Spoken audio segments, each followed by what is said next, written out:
कितनी कैपिटल है टोटल। अगर बिटकॉइन का कैपिटल टोटल अभी के लिए 7 बिलियन है, तो इसकी टोटल नेटवर्थ जो वैल्यूज़ हैं क्वांटिटी, वो क्वांटिटी है इसकी कोई 18 मिलियन के अराउंड। ठीक है, अगर अब 7 बिलियन है जिसमें ज़ीरो लगा देता हूँ मैं, ये 1000 हो गए, ये मिलियन हो गया, ये भी ज़ीरो, 9 ज़ीरो आ गए, ये 7 बिलियन 750 बिलियन है, वो 7 बिलियन नहीं है, 750 बिलियन है, 1 ट्रिलियन से कम है, ये 18 मिलियन। अब ये 18 मिलियन यहाँ पे 6 ज़ीरो है।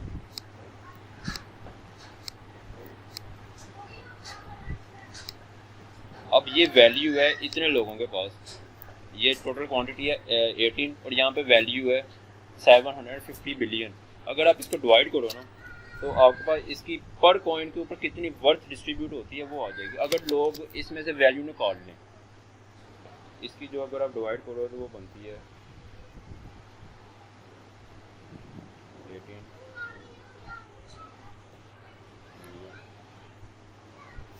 इस कैलकुलेशन के अकॉर्डिंगली ये बन रही है 41K।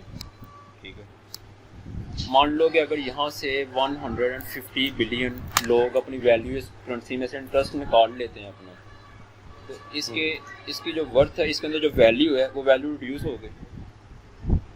150 निकाल लिया तो बाकी कितना बचा यहाँ पे 600। अगर 600 पूरा बिल्कुल, अगर अब इसमें से वर्थ वो निकल चुकी है, 150 बिलियन की वर्थ निकल चुकी है। अब यहाँ पे वर्थ कितनी है टोटल इसकी 600 बिलियन। अब 600 बिलियन लेकिन क्वांटिटी उतनी है, मतलब खाने वाले लोग उतने ही हैं, और आपने दस्तरखान से खाने की चीज़ें कम कर दी हैं। पहले जो पर्सन 2-2 kg का खा रहा था वो 1.5 kg खाएगा।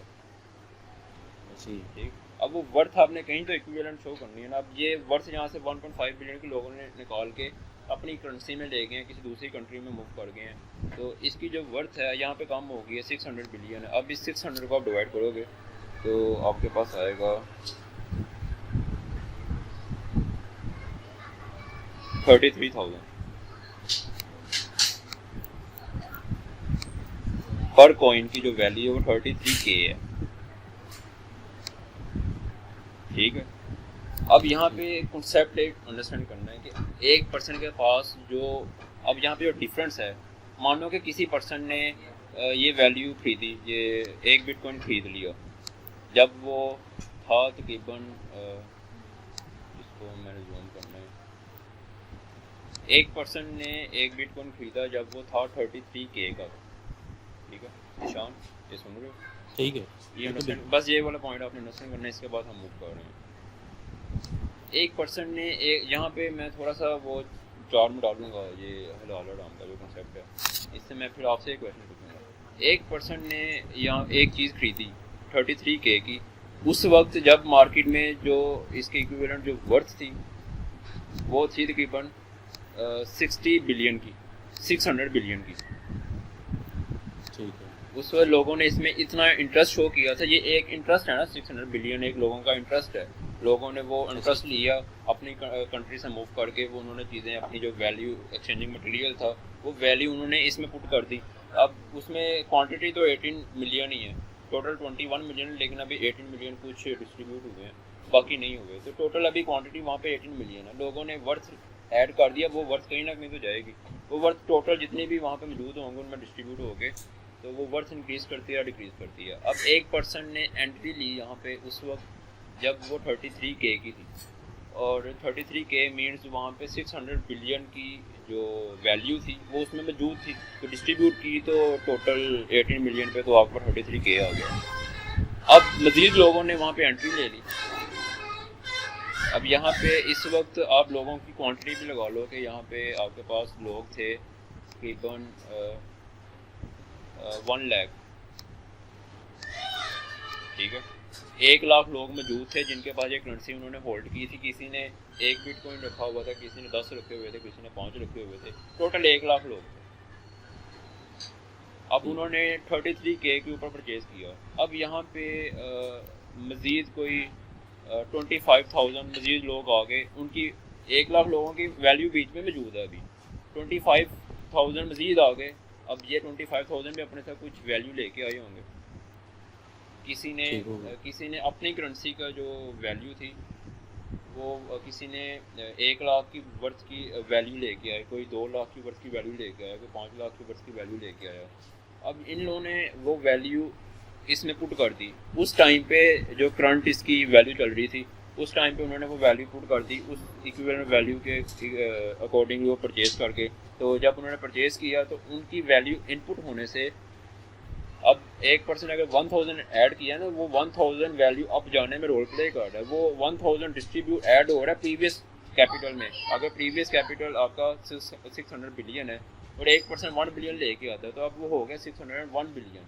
तो वो 601 जो 1 बिलियन है वो डिस्ट्रीब्यूट होगा। उसने खरीदा 33K की प्राइस पे, और वो हो सकता है 33K से 100 एंड पे उसकी वैल्यू डिस्ट्रीब्यूट सबको हो के ऊपर उठ जाए। अब यहाँ पे 25,000 लोग आए, इन्होंने 600 के अंदर सम कर दिया। ये लोग अपने साथ कुछ वैल्यू लेके आए थे, वो वैल्यू थी कोई 600 बिलियन था। अब ये 600 बिलियन के अंदर आपके पास 150 बिलियन ये लोग मज़ीद लेके आ गए। ये 150 बिलियन किन का था? ये 150 बिलियन ये जो 25,000 पर्सन हैं, ये इनके साथ इनसे बिलोंग करता है। पॉइंट पे कर लिया। अब ये टोटल नेटवर्थ है इसकी वो हो चुकी है अब 750 बिलियन डॉलर, और टोटल कॉइन आपके पास मार्केट में 18 मिलियन है। तो आपने उसको डिस्ट्रीब्यूट किया था, अब उसकी वर्थ हो गई 41K। अब यहाँ पे हम उन 1 लाख लोगों को हमने छोड़ दिया जिसकी हमने बात ही नहीं की इस पूरे प्रोसेस में। अब हम उनकी बात करते हैं। वो अभी भी वहाँ पे बैठे हुए हैं, लेकिन अब वो 1 लाख लोग यहाँ से यहाँ पे आ चुके हैं। अब 1% के पास अगर एक बिटकॉइन था 33K का, उसके पास इंक्रीमेंट हो गया, यहाँ पे कितने का इंक्रीमेंट हुआ? 7K नहीं 8K। ऐसे हम एक स्पेसिफिक करेंसी या डॉलर के अकॉर्डिंगली हम बात कर रहे हैं। 8K का इंक्रीमेंट हो गया। अब इसके पास जो 8K आया है वो किसका है?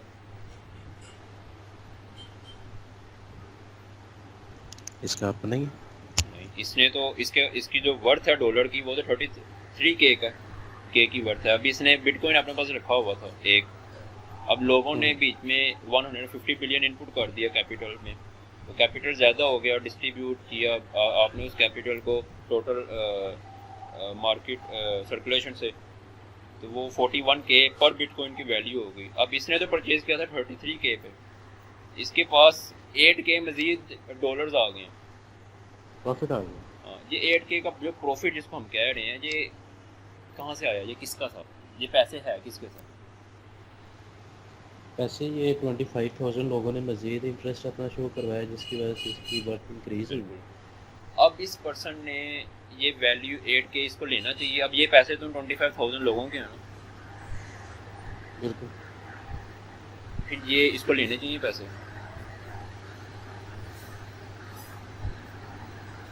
ठीक हो गया, समझ गया पॉइंट। नहीं ना लेने चाहिए।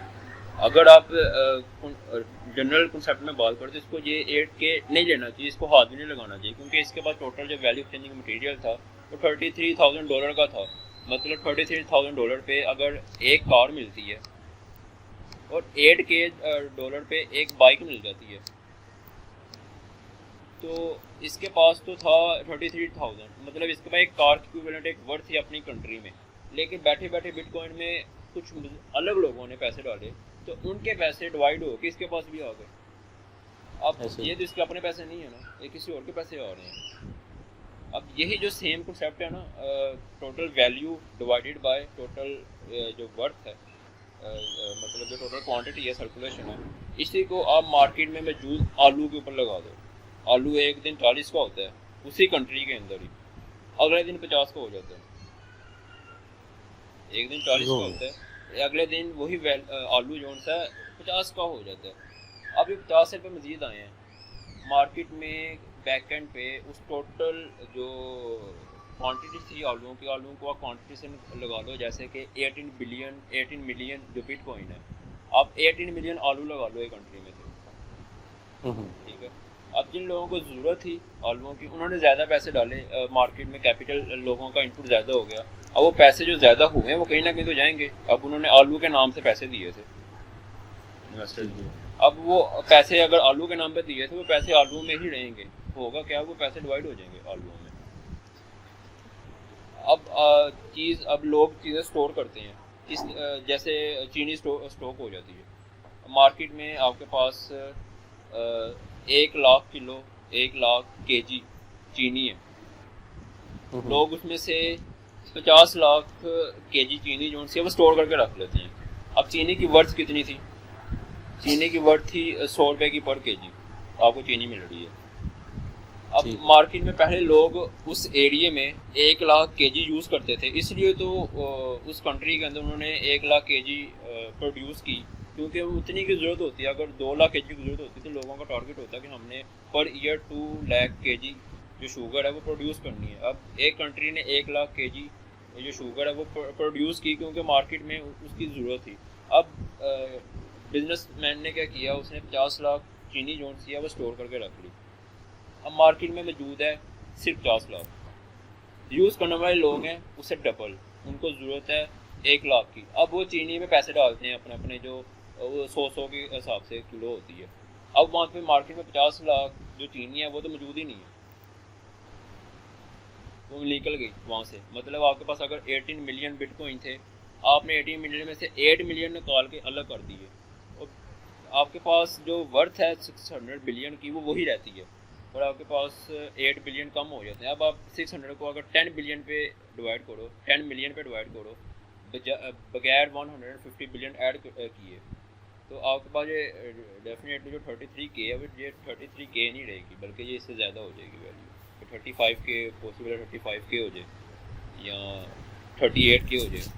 अब फिर जब वो 30K हो जाती है, वो लोग निकालते हैं और सेल करते हैं। और आप लोग वो चीज़ जब वो 35 से 38K हो जाती है, मतलब चीनी जो सी 100 से वो 130 की हो जाती है। उन्होंने स्टॉक की, लोगों की जो वर्थ थी, वैल्यू उसमें इनपुट थी वो उतनी थी, क्वांटिटी कम होगी।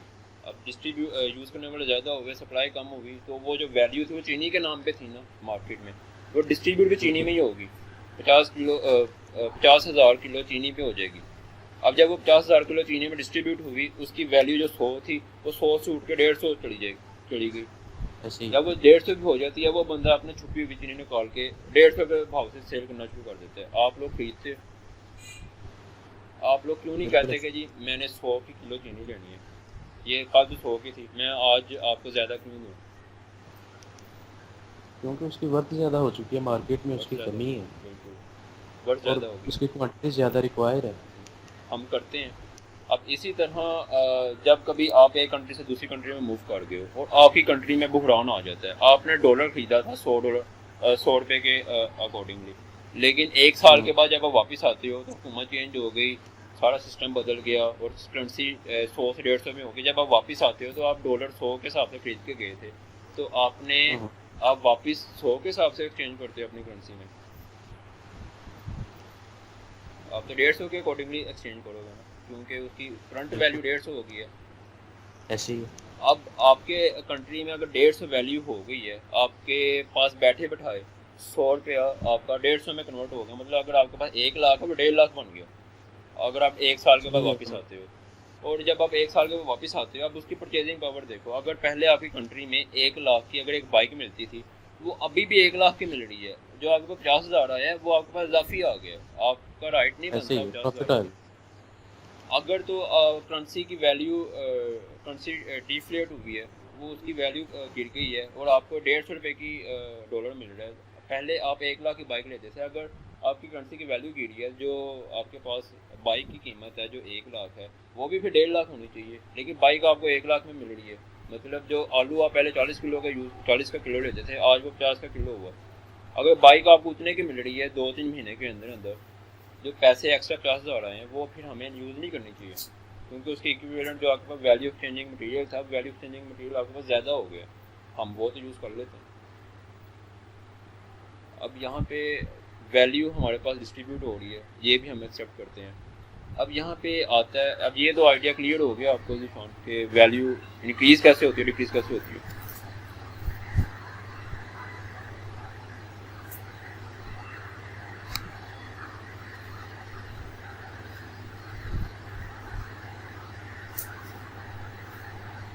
जिशान समझ गया सर, समझ गया। मेरा बाइक में उठा, मैं सॉरी बोल रहा था। ओके, कोई बात।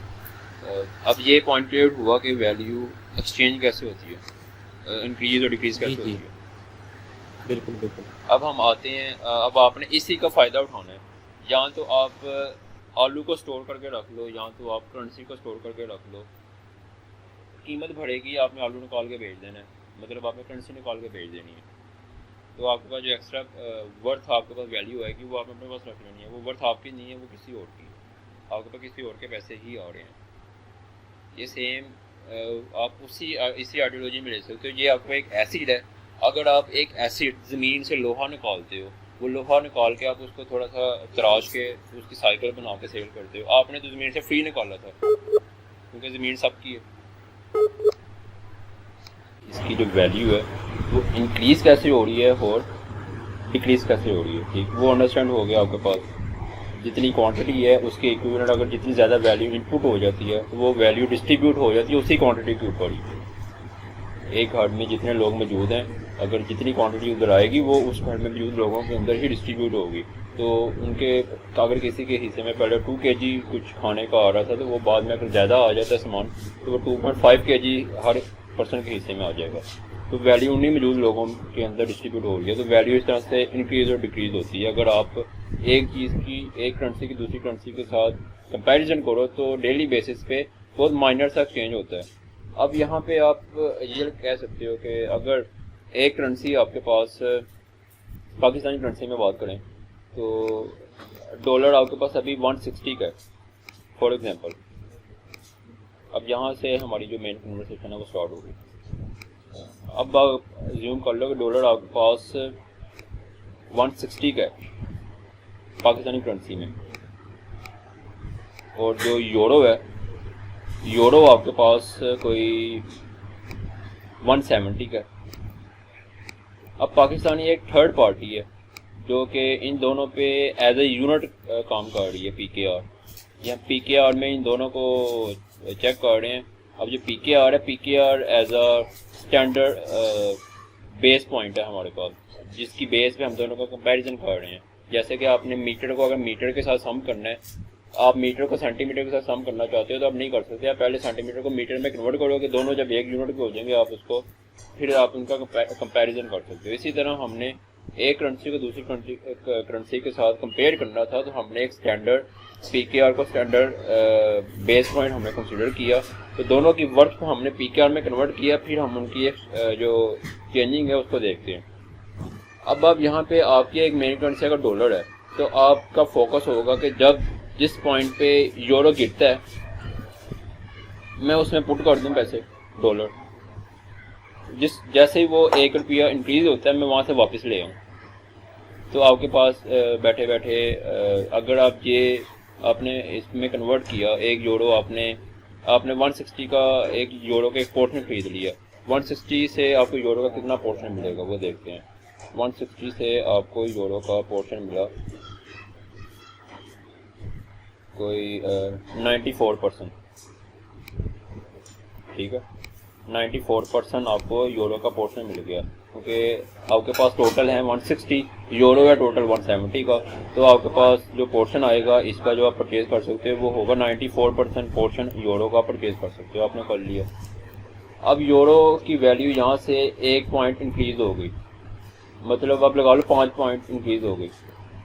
पहले इसकी 70 थी, 70 से ये इसमें इंक्रीमेंट आया और ये प्लस हो गया, +5 हो गया। अब टोटल इसकी 5 है। अब 5 टोटल है तो टोटल 5 जो सी है वो कितनी इंक्रीज़ हुई है, कितने परसेंट इंक्रीज़ हुई है। अब ज्यूम कर लो कि 170 का जो 1% था वो आपके पास 1.7 के इक्विवेलेंट था। तो 5 है, 5 को 1% आपके 1.7 1% था, तो आप इसका देखो तो जहाँ पे ये 2.9% का इंक्रीमेंट हुआ है, ठीक है। 2.9% का इस करेंसी के अंदर इंक्रीमेंट हुआ। बैक एंड पे क्या हुआ, उस कंट्री ने कुछ उसमें इंपोर्ट नहीं किया बल्कि उसने एक्सपोर्ट ज़्यादा किया होगा। एक्सपोर्ट उसने कोई चीज़ दी, उसके बदले में वैल्यू एक्सचेंजिंग मटेरियल उस कंट्री में ज़्यादा आ गया तो उसकी वर्थ इंक्रीज़ हो गई। अगर वो एक्सपोर्ट कर देता है मतलब अगर वो इंपोर्ट कर लेता है, तो जब वो कोई चीज़ इंपोर्ट करता है ना, उसके बदले में वैल्यू एक्सचेंजिंग मटेरियल वो अपनी कंट्री से निकाल के दूसरी कंट्री में भेज देता है, तो अपनी कंट्री में वैल्यू की कमी आ जाती है, तो हमारी वर्थ गिर जाती है। तो अगर आप एक्सपोर्ट करते हो चीज़ें, जब आप एक्सपोर्ट करते हैं तो आप किसी और अगले पर्सन को आपकी ज़रूरत पड़ रही है ना चीज़ों की, जब वो आपसे कोई चीज़ खरीद रहा है तो वो आपको वैल्यू एक्सचेंजिंग मटेरियल देगा। जब वो आपको वैल्यू एक्सचेंजिंग मटेरियल देगा तो वो आपकी करेंसी के अंदर ज़्यादा आ जाता है। अब इस यूरो की करेंसी है, अक्सर ममालिक की करेंसी यूरो है, लेकिन यूरोप के अंदर ही स्विट्ज़रलैंड ऐसा है जिसकी अलग करेंसी है कोई, उस पर यूरोप की अथॉरिटी नहीं है। अब यूरोप का जो कॉन्टिनेंट है उसने जो एशिया का कॉन्टिनेंट है वहाँ पे चीज़ों को एक्सपोर्ट किया, तो एशिया के लोगों ने उनको वैल्यू एक्सचेंजिंग मटेरियल दिया तो इनकी वर्थ इंक्रीज होगी बाय 5 पॉइंट। और आपने अपनी करेंसी में इसकी इक्विवेलेंट देखा तो क्या वर्थ डॉलर की उतनी थी, क्योंकि डॉलर ने कोई ज़्यादा एक्सपोर्ट नहीं की यूरोप के मुकाबले में, तो इनकी वर्थ 2.9% के अकॉर्डिंगली इंक्रीज होगी। जब ये 2.9% इंक्रीज हुआ है ना, तो आपने जो इसमें वैल्यू पुट की है, आपने 94% जो परचेज किया है इसका, जब ये टोटल वर्थ इसकी इंक्रीज होगी तो आपका भी 2.9% इंक्रीज होगा। तो आपके पास 90 इसका टोटल का जो आपके पास अब ये 1 ज़्यादा हो गया, तो अब आपकी जो वर्थ है, आपकी वर्थ भी जो 160 थी आपने इसमें कम वर्थ में पुट किया, इसकी वर्थ 2.9% इंक्रीज हुई, तो आपकी वर्थ भी 2.9% इंक्रीज हुई। अब आपके पास कितनी वर्थ के मुताबिक इसमें वैल्यू पीकेआर में अगर आप देखो तो आपके पास था 1.6 का जो 1% है वो 1.2 है, तो आप 1.6 है, 1.61% के इक्विवेलेंट है आपका। आपने जब पुट किया था उस टाइम आपका 1% 1.6 का था, तो अब ये 2% इंक्रीज हुआ, आपका भी वो 2% इंक्रीज हुआ होगा अपनी करेंसी में। तो आप उसको 1.6 उस टाइम पे 1% 1.6 का था आपकी इस करेंसी में पीकेआर में, तो उसको आप मल्टीप्लाई कर दो 2.9 के साथ, तो आपके पास 4.6 रुपीज़ ज़्यादा हो गए। मतलब 160 में आप ऐड कर दो, जब आप वापस लेके आओगे अपने पैसे तो आपकी जो वर्थ है इसमें सम हो गई है 4.64। अब ये जो पैसे ज़्यादा हो गए हैं ये आपने खुद तो नहीं कुछ किया, आपने बस चीज़ परचेज़ की। सेम उसी तरह जब आप ज़मीनें परचेज़ करते हो, ज़मीन खरीद लेते हो, आप ज़मीन खरीद लेते हो, 5 साल के बाद आपके पापा ने 1 करोड़ परचेज़ किया है, 5 साल के बाद उसकी वैल्यू 1 करोड़ से 1.5 करोड़ हो गई है, तो 50 लाख की वैल्यू इंक्रीज़ हुई है। अब पर्सन कहे कि मैंने तो ये 1 करोड़ में परचेज़ किया था, अगर 1 करोड़ के इक्विवेलेंट जो परचेजिंग पावर है वो आपके पास अगर 2 गाड़ियाँ आ सकती हैं किसी कंपनी की, तो जब वो 1.5 करोड़ हो गया तो आपके पास 2 गाड़ियाँ भी आ रही हैं और एक्स्ट्रा एक बाइक भी आ रही है, तो आपके पास एक्स्ट्रा एक वैल्यू आ गई है। तो वो एक्स्ट्रा वैल्यू हमें कहना चाहिए कि हम छू लें। इसी तरह अगर आप इसकी एग्जांपल दो कि एक पर्सन ने ज़मीन से लोहा निकाला, अब ज़मीन तो अल्लाह ताला ने सबको दी है, एक पर्सन ने ज़मीन से लोहा निकाला, उसने लोहा निकाल के दूसरी कंपनी को लोहा चाहिए था एक पर्सन को, तो उसने वो लोहा निकाल के उसको दे दिया। अब वो उसको फ्री नहीं दे रहा, उसको कह रहा है कि मुझे इसके बदले में कोई वैल्यू एक्सचेंजिंग मटेरियल दो। भाई आपने ज़मीन से फ्री में निकाला, आप इधर की चीज़ उधर ही हेरा फेरी कर रहे हो बस, तो आप बीच में से अपने पैसे क्यों निकाल रहे हो? निज़ाम चलता है, पैसे आपको वैल्यू एक्सचेंजिंग मटेरियल रिक्वायर्ड, बेशक आपने ज़मीन से फ्री में निकाला है, आप वही चीज़ फ्री में निकाल के आप अगले पर्सन को पैसों की बेच रहे हो, तो आपको तो कोई इनपुट नहीं देनी पड़ रही, बस आप ज़मीन से निकाल रहे हो तो उसको दे रहे हो। इसी तरह एक पर्सन अगर मार्केट में आलू सेल कर रहा है, पीछे से 160 के खरीदता है, आगे वो 160 के नहीं बेचता, आगे वो 170 का बेचता है, कहते 10 रुपये मैंने अपने पास रखने हैं, तो हम उस 10 रुपये को भी नाजायज़ नहीं कहेंगे। अब यहाँ पे जो वैल्यू एक्सचेंजिंग मटेरियल है, कभी कभार हम कंट्री चेंज करते हैं तो आपके पास $1 है 100 का, वो 150 का हो गया, तो हम 50 रुपये खुशी रख लेते हैं। अब ये करेंसी, अब जहाँ पे सोना तो मौजूद ही नहीं है कि एक सोने का सिक्का जो है ना, मतलब आप लगा लो कि अगर वो सोने का सिक्का पे 2 ग्राम का है, उसमें 2 ग्राम सोना है, तो 2 ग्राम सोने के बदले में आपको एक बकरी मिल रही है, 10 साल के बाद भी वो 2 ग्राम सोने की जो सिक्का है ना, उसके बदले में एक ही बकरी रहेगी, वो वर्थ चेंज नहीं हो रही। लेकिन करेंसी के केस में अगर वो आज वो 20,000 की है, हो सकता है फ्यूचर में 40,000 की हो जाए। आपने बैंक में पैसे छोड़े हैं, वो पैसे का जिम्मेदार कौन है? पैसा आपको हुकूमत ने दिया है ना, सोने को छोड़ के। सोना एक फिक्स था कि क्वांटिटी फिक्स थी कि 2 ग्राम का सोने का वजन है, तो इसके बदले में एक बकरी है। 10 साल के बाद, 20 साल के बाद वो वर्थ के इक्विवेलेंट, वो उतने के इक्विवेलेंट आपको एक बकरी ही मिलेगी। मतलब एक सिक्के की एक बकरी हमेशा वही रहेगा, क्योंकि उसका एक वजन है, दुनिया में एक खास तादाद है वजन की। तो हमने तयन कर दिया था कि एक सोने का ये एक बकरी है, वो उतनी रहती है। लेकिन अब जो करेंसी लोगों ने इंट्रोड्यूस किया है, उसका कॉन्सेप्ट पता क्या है? उसका कॉन्सेप्ट है ये वाला, वैल्यू का कॉन्सेप्ट। ठीक हो गया, समझ के पॉइंट। जो वैल्यू ज़्यादा आती है, क्वांटिटी उतनी रहती है, तो वो उसकी वैल्यू कम ज़्यादा होती रहती है। अब यहाँ पे इन्होंने ये चीज़ इंट्रोड्यूस करवा दी हुई है। अब यहाँ पे जब ये चीज़ इंट्रोड्यूस हो गई है, और अब आपने कंपनी ने, एक हुकूमत ने आपको कहा कि हम आपको ये पेपर दे रहे हैं और इसकी वैल्यू हम इंट्रोड्यूस करवा रहे हैं कि जो हमारा एक ग्रुप है, एक ग्रुप, वो ग्रुप है 22 बिलियन लोगों का, और हम सब लोग इत्तेफाक करते हैं कि हम इसको एक valuable material, value exchanging material consider कर रही है। ये कागज़ को, ये खास कागज़ को जो गवर्नमेंट हमें दे रही है, वो बेशक 2 रुपये किलो के हिसाब से ज़मीन से वो लकड़ी काट के, तो उसके अंदर कुछ मटेरियल डाल के लकड़ी से कागज़ बनता है, तो वो आपको पेपर बना के दे रही है। वो 10 रुपये 100 रुपये किलो के हिसाब से वज़न वही है मटेरियल का, लेकिन उसी मटेरियल से 5,000 का नोट भी बन रहा है, 1,000 का भी बन रहा है, 100 का भी बन रहा है, वही सेम मटेरियल से। अब गवर्नमेंट कह रही है कि जी हमने अगर 1 किलो के हिसाब से भी, 100 रुपये के किलो के हिसाब से भी खरीदा है, तो हम इस 1 किलो से हम 1 लाख वर्थ के इक्विवेलेंट कोई मटेरियल बनाएंगे, वैल्यू एक्सचेंजिंग मटेरियल बनाएंगे। वो कागज़ है, तो उस कागज़ को उन्होंने कहा कि हम इसकी गारंटी लेते हैं, आप लोग ये लो और इसको यूज़ करो। हम उस वैल्यू एक्सचेंजिंग मटेरियल को पकड़ के आंख बंद करके यूज़ करना शुरू कर देते हैं। अब कल को गवर्नमेंट ने कुछ ऐसा किया, उन्होंने मैनेज नहीं किया कंट्री को ठीक तरह से, इंपोर्ट एक्सपोर्ट मैनेज नहीं हुई, उन्होंने जो प्रोडक्शन होती है एक मुल्क के अंदर, जो जिस चीज़ की रिक्वायरमेंट, उन्होंने उतनी प्रोडक्शन ही नहीं की, तो उनको मजबूरन किसी और से वो चीज़ लेनी पड़ गई। जब उन्होंने किसी और से ली, तो उन्हें अपनी जो वर्थ है ना करेंसी, उस करंट टाइम के अकॉर्डिंगली जिस कंट्री से वो चीज़ ले रहे हैं, उसके इक्विवेलेंट वो कोई चीज़ दे भी रहे हैं, वैल्यू एक्सचेंजिंग मटेरियल दे रहे हैं अपना। वो मटेरियल फिर आपकी कंट्री से निकल के दूसरी कंट्री में चला जाता है, तो वहाँ पे ये इम्प्लीमेंट हो जाता है कि ये वैल्यू इंक्रीज़ हो गई और क्वांटिटी उतनी है उस मुल्क में, तो उनकी करेंसी बढ़ जाती है, ज़्यादा वैल्यूबल हो जाती है। जब हम उनको दे देते हैं तो हमारी की वैल्यू गिर जाती है। अब आपने बैंक के अंदर 1 करोड़ जमा रखा हुआ था अपना, पूरी ज़िंदगी की मेहनत आपके पापा की और आपने, आपकी, उनके भाई की, आपकी फैमिली ने पूरी ज़िंदगी काम करके 1 करोड़ जोड़ा, आपने बैंक में सेव किया। आपने कहा कि 5 साल के बाद हम ये पैसे निकालेंगे, बड़ा बड़ा पैसा। अब उसकी परचेजिंग पावर देख लो, अगर आपके पास 1 करोड़ पड़ा हुआ है और उसकी 2 गाड़ियाँ आती हैं, तो आपने काउंट नंबरिंग को नहीं देखना कि ये 1 करोड़ है, उसकी कोई बात नहीं है। आपने उसकी वैल्यू एक्सचेंजिंग पावर को देखना है, आप इसके बदले में क्या क्या परचेज कर सकते हो, क्या क्या एक्सचेंज कर सकते हो। वैल्यू एक्सचेंज वर्थ जो थी आपके पास जब 1 करोड़ था, उस वक्त उसकी वर्थ 2 गाड़ियों के बराबर की।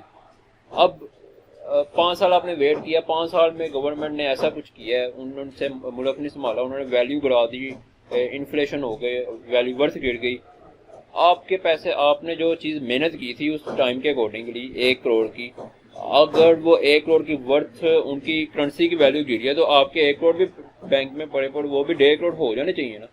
अब वो उतनी करेंसी की काउंटिंग उतनी रहती है, लेकिन उसकी जो परचेजिंग पावर है वो पहले, अगर आपकी पहले की जो 17 लाख थी, तो वो आपके 5 साल बाद के जो 1 करोड़ है, वो आप पड़े आपके 70 लाख के बराबर हो जाते हैं। अब यहाँ पे आपकी वैल्यू कोई और खा गया, वैल्यू गिर गई और आपके पैसे कोई और खा गया, जो उसमें से वर्थ निकली वो हुकूमत ने निकाल के किसी और कंट्री को दे दी, वो वर्थ चली गई। आपने उस टाइम पे 5 साल पहले जो मेहनत की थी, वो आपके पास अभी भी उतनी होनी चाहिए ना, आपने मेहनत की है उसकी इक्विवेलेंट, वो आपका जायज़ हक है। लेकिन वो 20 लाख की जो वर्थ है ना, काउंटिंग नहीं देखनी यहाँ पे, काउंटिंग तो आपकी 1 करोड़ ही है, जो नंबरिंग है आपकी करेंसी में वो 1 करोड़ ही है, लेकिन उसकी परचेजिंग पावर, पहले अगर 2 गाड़ियाँ मिलती थी, अब आपके पास क्या वर्थ रह गई है, अब 1 गाड़ी है और 2 बाइक्स हैं, ठीक है। और 1 गाड़ी अगर 3 बाइक्स के इक्विवेलेंट है, तो आपके पास से 1 बाइक की कीमत निकल गई, 1 बाइक के बराबर के पैसे निकल गए हैं, वो आपके पास है ही नहीं तो आपके पास 2 गाड़ियों की होती है। अब आप 2 गाड़ियाँ नहीं खरीद सकते, वर्थ गिर गई है। तो आपकी वर्थ किसने खा ली? आपकी वर्थ तो कोई और ले गया ना। तो दुनिया में ये चीज़ें जा रही हैं। आप 1% का हक खा जाते हो, कोई पर्सन आपका हिस्सा खा जाएगा। अगर आप उसको छीनोगे नहीं, वो आपसे खा जाएगा। अगर आप ले लोगे तो वो आप विनर कहलाओगे। जैसे कि जहाँ पे जो 1 लाख लोग हैं, इन्होंने चीज़ ली है 33 डॉलर की, अब इनके पास 41 हो गया, 8 ये चुपचाप लेके जा रहे हैं ना। ये किसका पैसा लेके जा रहे हैं? दूसरों का लेके जा रहे हैं। वो ये जो 8 है ये इनका नहीं है ना, ये 8 तो इनकी वजह से आया, जो 25,000 लोग हैं। हम चुपचाप पकड़ के ये वो लेके चले जाते हैं। हम अगर कंट्री चेंज करते हैं, $1 परचेज करते हैं, डॉलर की प्राइस उस टाइम पे 100 की थी। 5 साल के बाद, 1 साल के बाद खान साहब आए, 6 माह के बाद उन्होंने क्या किया हुआ था जी, बैक एंड पे मैनिपुलेट किया हुआ था। अपने पैसे बीच में उधार लेके उन्हीं पैसों को मार्केट में रिवॉल्व करते थे ट्रेडिंग एक्सचेंज के अंदर, तो अपनी करेंसी को सपोर्ट किया हुआ था। जैसे ये बिलियन वर्थ है, 750 बिलियन, 8 मिलियन के इक्विवेलेंट। तो उन्होंने अमाउंट अगर कम वर्थ गिरी है तो वो उतनी वर्थ बाहर से लेके उसमें करेंसी में ऐड कर देते थे, वो करेंसी को मेंटेन किया हुआ था। खान साहब भाई उन्होंने कहा कि ये तो हम आर्टिफिशियल तौर पे करेंसी को मेंटेन कर रहे हैं, सर्कुलेटिंग सप्लाई के बदले में हमने वैल्यू आर्टिफिशियल तौर पे इनपुट करके मेंटेन की है। वो कहते हैं हम नहीं आर्टिफिशियल करेंगे, आप ये 7 बिलियन जो मार्केट से उधार लिया हुआ है ना, यहाँ से निकाल के उस कंट्री को वापस दो। जैसे वो पैसे वहाँ से निकले तो हमारी करेंसी गिर गई। जो बंदा 100 रुपये की वर्थ के बराबर जब कंट्री से गया था, जब वापस आता है तो वो 150 लेके आता है। बैठे बैठे वो पैसे ले रहा है। दुनिया में हर जगह जंगल का कानून चलता है, जिसके पास पावर होती है शेर की तरह, वो दूसरे को काटता है, चीरता है, खा जाता है। हम लोग कहते हैं ठीक है, चलता है ऐसा, नेचर कहती है ठीक है ऐसा ही होता है। जरूरत जिसको जिस चीज़ की ज़रूरत है वो पकड़ के यूज़ कर लेते हैं। तो एक standard rule of set set of rules बनाए हुए हैं, उन रूल्स के अकॉर्डिंगली चल रहे हैं, वो काम चलता है। अब यहाँ पे वैल्यू एक्सचेंजिंग का भी पता चल गया कि वैल्यू इंक्रीज़ कैसे होती है, डिक्रीज़ कैसे होती है, और 1% कम में खरीद के ज़्यादा में बेच के वो प्रॉफिट ले लेता है। इस तरह ये डॉलर और यूरो की एग्जाम्पल की बेस पे। अब यहाँ पे बात आती है, आपने जो ओरिजिनल अथॉरिटी है आपकी, ओरिजिनल अथॉरिटी, अब अथॉरिटी की बात करते हैं। अब आप लगा लो कि यही सेम कि बिटकॉइन जो सा था, ये तो आपको एग्जांपल समझ आ गई हुई है कि बिटकॉइन जब इस मार्केट में 600 बिलियन थे, 18 बिलियन के इक्विवेलेंट सर्कुलेशन के इक्विवेलेंट, तो पर जो कॉइन था वो 33K का था, ठीक। और आपके पास 33K नहीं थे। आपने क्या किया? आपके पास 33K नहीं थे, आपने क्या किया? आपके पास थे 10K, ठीक है। अब हम इस पे आते हैं, यहाँ पे आपके पास है 10K। यहाँ पे मैं फिल करता हूँ, ये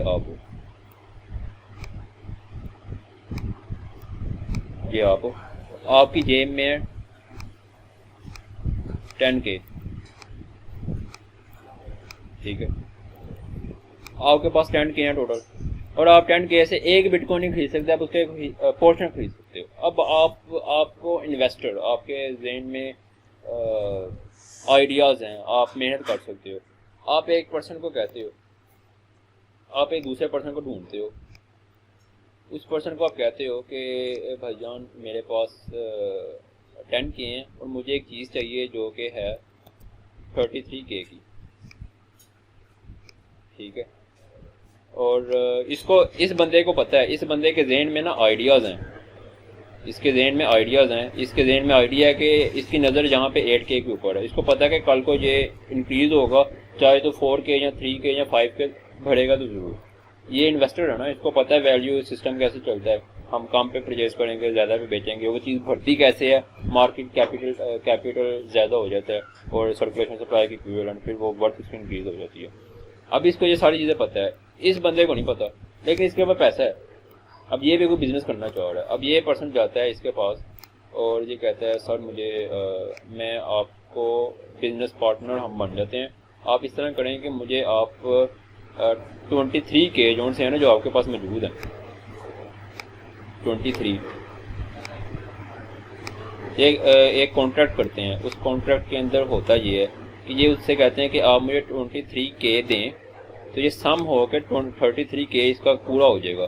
फिर ये एक बिटकॉइन लेगा पूरा और उसके ऊपर 8K का प्रॉफिट हो जाएगा। अब उस 8K में से इसकी जो परसेंटेज थी ना इनपुट, यहाँ पे इसकी इनपुट थी कितनी, अब 33 के ऊपर 10K को देखो ये कितनी इनपुट बनती है इसकी इनपुट थी टोटल 30%। 30% पैसे इसने पुट किए, बाकी के 70% पैसे इस पर्सन ने इनपुट किए। तो जो प्रॉफिट बना है 8K का, 8K में से 30% इसके पास आने चाहिए और बाकी के इसके पास आने चाहिए 70% प्रॉफिट। लेकिन ये ऐसे नहीं करेगा, ये कहेगा कि मैंने मेहनत की है, मुझे सारे सिस्टम का पता था, मैं ना होता तो आपके पास वो प्रॉफिट भी नहीं आता, तो मैं आपको 70% प्रॉफिट नहीं दूंगा, बल्कि आपको मैं बैठे बैठाए 30% प्रॉफिट दूंगा आपके पैसों पे जो आप दोगे। उस पर जो भी प्रॉफिट आएगा उस प्रॉफिट का 30% मैं आपको दूंगा। बाकी का इसने अपने पोर्शन में से जो 30% इसका पोर्शन था उसमें से जो 30% प्रॉफिट आया वो तो इसने रखा ही, प्लस इसने जो इसके पैसे थे उनके पैसों में से भी थोड़ा सा प्रॉफिट अपने पास रखा, क्योंकि बगैर इसके ये कहीं नहीं जा सकता था। इसने कोई चीज़ दी, बिजनेस किया ना इसने। अब ये मार्केट में हेल्पिंग नेचर तो नहीं होती कि एक पर्सन बैकएंड से आलू परचेज करके लाए 40 का, तो मार्केट में भी आगे 40 बेच दे, वो घर का गुजारा कैसे करेगा, तो वो आगे 50 का बेचेगा। अब इसने क्या किया, इसने क्या बेचा, इसने अपना नॉलेज और स्किल बेचा। इसने कहा कि आप मुझे पैसे दें, मैं अपने स्किल से बढ़ाऊँगा, बढ़ाने के बाद मैं आपको आपकी प्रॉफिट बनता है जो 70%, मैं उसमें से आपको 30% दूंगा, मैं 70 नहीं दूंगा पूरा, क्योंकि कुछ मैं रखूँगा, क्योंकि मेरी वजह से आपको बैठे बैठाए जो 30% का प्रॉफिट मिल रहा है। ये उससे लेता है लीवरेज, इसको कहते हैं। ये जो आपने लिया है ना 23K, इस 23K को आप कहोगे लीवरेज, ये आपने ब्रोकर से ली। अब ये ब्रोकर से आपने ली और ये पैसे इकट्ठे करके आपके इसके पास टोटल हो गए 33K। अब इस पर्सन को डाउट था, बहुत बड़ा डाउट इसको था कि यार अगर मैं ये 23K जोन से मैं इसको दे दूंगा तो ये मेरा 23K लेके भागना दे। ठीक, इसने कहा कि मैं एक पर्सन इंट्रोड्यूस करवाता हूँ आपके पास, थर्ड पर्सन होगा बैंक।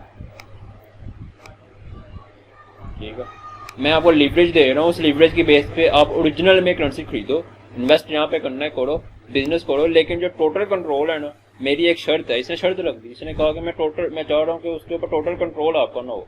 अगर आपका कंट्रोल टोटल अमाउंट पे हुआ तो आप तो वो पैसे पूरे लेके गायब हो जाए, मैं आपको वहाँ पे ढूंढूंगा। तो इसने कहा ठीक है। तो इन्होंने एक थर्ड पर्सन के को रजू किया, वो थर्ड पर्सन था बैंक। जैसे दो लोगों की लड़ाई होती है तो वो जाते हैं ना कोर्ट में, थर्ड पर्सन को इन्वॉल्व करते हैं, क्योंकि दोनों को उस थर्ड पर्सन पे ट्रस्ट होता है। जैसे दूसरी एग्जांपल फ्रीलांसिंग प्लेटफॉर्म है, एक पर्सन अगर दो लोग आपस में डायरेक्ट ट्रेड करें ऑनलाइन तो पैसे किस तरह एक्सचेंज करेंगे, या तो क्लाइंट पहले पैसे देगा, अगर क्लाइंट ने पहले पैसे दे दिए तो वो बेचारा परेशान रहता है कि मैं पैसे दे दूँ, मुझे काम मिले ना मिले। तो अगर पहले पैसे दे देगा तो जो काम करने वाला सेलर है वो तो हैप्पी हो जाएगा, लेकिन क्लाइंट सेटिस्फाइड नहीं रहेगा। अगर वो क्लाइंट कहेगा पहले मुझे काम दो मैं बाद में पैसे दूँ, तो काम करने वाला जो सेलर है वो अनहैप्पी होगा और क्लाइंट हैप्पी होगा, वो कहेगा कि मुझे काम मिल जाएगा फिर मैं जल्दी से पैसे दूंगा। तो इसमें सेलर को श्योरिटी नहीं होगी कि मैं तो ये फांसी हूँ। तो यहाँ पे वो थर्ड पार्टी इंट्रोड्यूस करवा लेते हैं जिसपे दोनों का इंटरेस्ट इसके ऊपर हो कि हम दोनों को इसके ऊपर बिलीव है, ये जो भी फैसला करेगा सही तरह से करेगा। इसी तरह फ्रीलांसिंग प्लेटफॉर्म आ गए, दोनों सेलर और बायर को दोनों को उनके ऊपर ट्रस्ट था। वो प्लेटफॉर्म क्या करता है, वो बायर से पैसे लेकर अपने पास रख लेता है, सेलर को कहता है अपने काम क्लाइंट को नहीं देना, आपने मुझे देना है, मैं क्लाइंट को काम दूंगा और पैसे आपको दूंगा। ठीक, इसी तरह बैंक। अब इस पर्सन ने कहा कि मुझे थर्ड पार्टी की जरूरत है, अगर मैं आपको 23K दे दूं इन्वेस्टमेंट का, और आप उसको चलो मान लिया आप मुझे उसमें से जो प्रॉफिट करोगे उसका प्रॉफिट का 30% आप हिस्सा मुझे भी दोगे, कॉन्ट्रैक्ट कर रहे हो, लेकिन क्या छोटी या पैसे लेकर के भागोगे। उसके लिए मैं चाहता हूँ कि आपके पास जो विड्रॉ की कैपेसिटी है ना वो मैं आपसे छीन लूँ। वो हम कहाँ पे रखेंगे, जैसे फाइबर रख लेते हैं ना पैसे अपने पास संभाल के।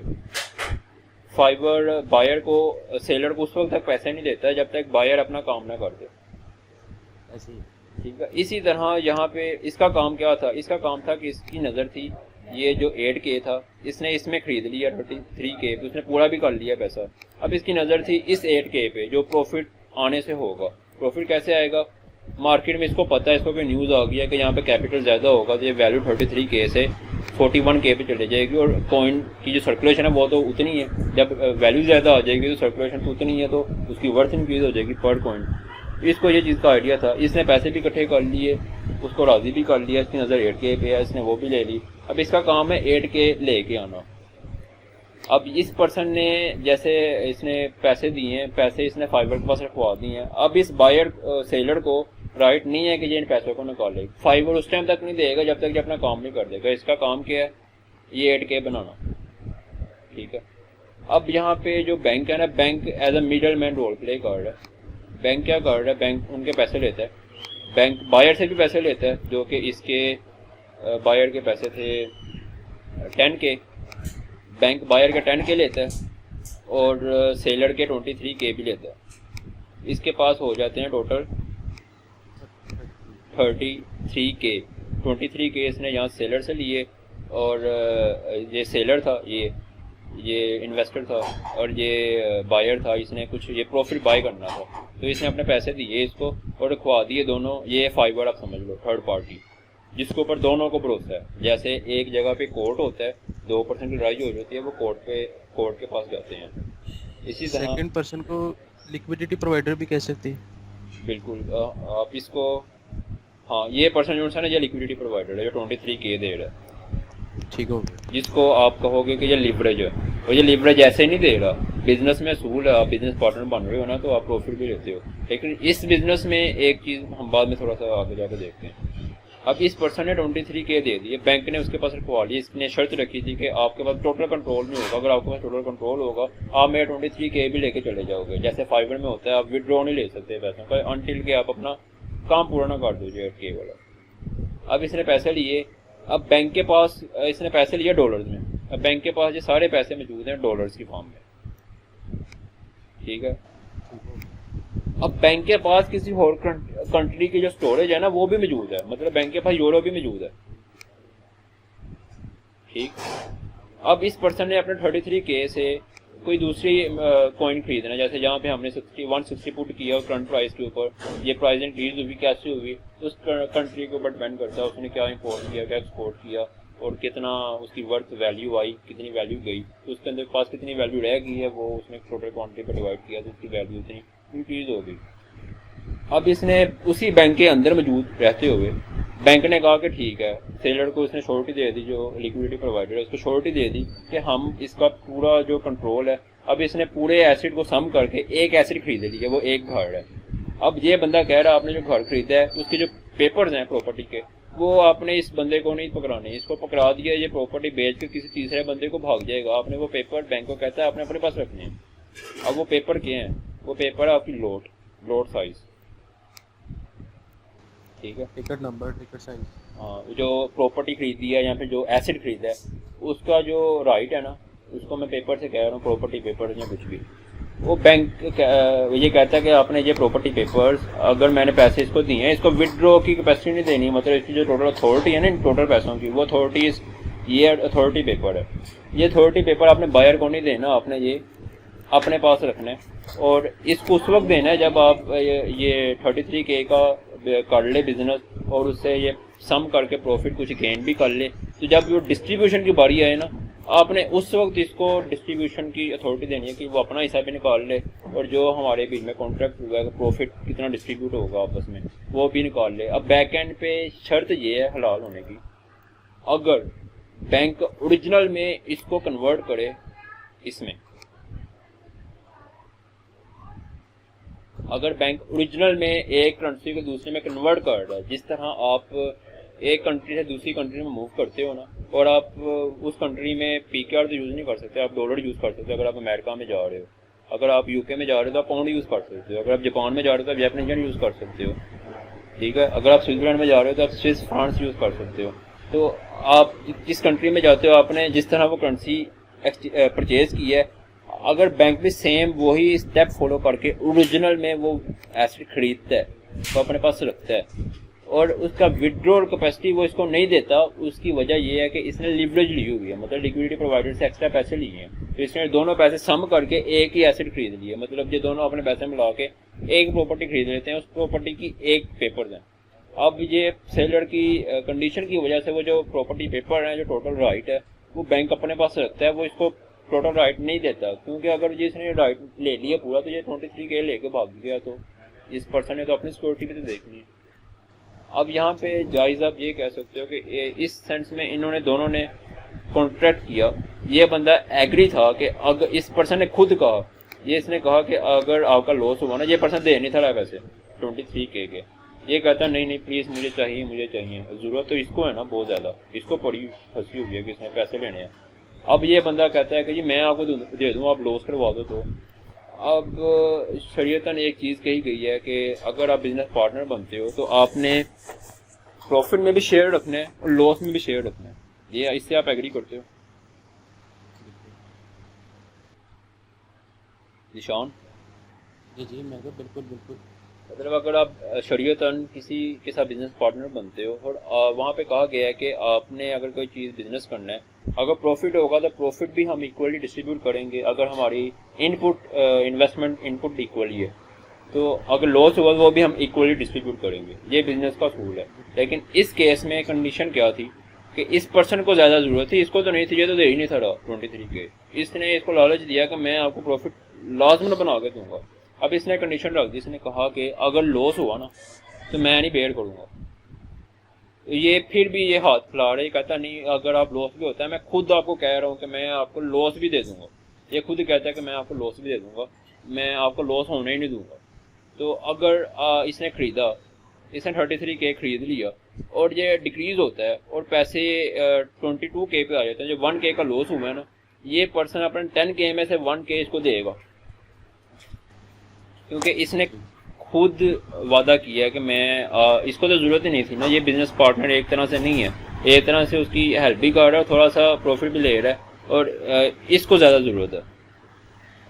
अब आप ये इसको ज़रूरत ज़्यादा है तो अपनी ज़रूरत ये फ्री में तो नहीं निकालेगा।